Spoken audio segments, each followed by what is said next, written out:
Hi guys, I was just editing the video with the SYMA drone camera on the cheap foam plane, and the quality of the image was pretty awful. It was dull out there and raining, so I wouldn't expect to get a good quality image anyway. But I then had a look on my desk here, which is in a bit of a mess, always is, and found my bag with the other SYMA camera in it. This one I've written number 1 on, that one's got number 2 on it.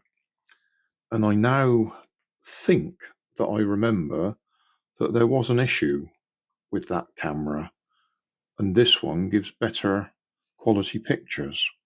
I'm not going to swap them over, I'm going to leave this one as it is.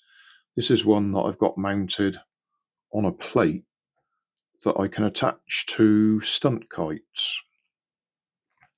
The spar of the stunt kite goes down through there, and that's what I've been using it for. So as I say, I'm not going to swap them over, but the image quality on that one was awful, I would say, to be honest, tonight, but it may be better on a bright day. So I'm just doing this short video to explain that, yeah, I think that one's a problem.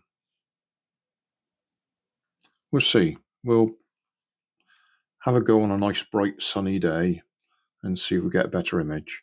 That one, you'll see that I actually put the button straight on top of it.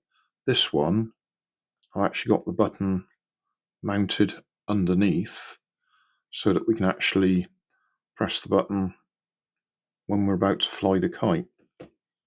Well, we could still be able to do it there, I suppose, but there was some reason I put it down there, out the way.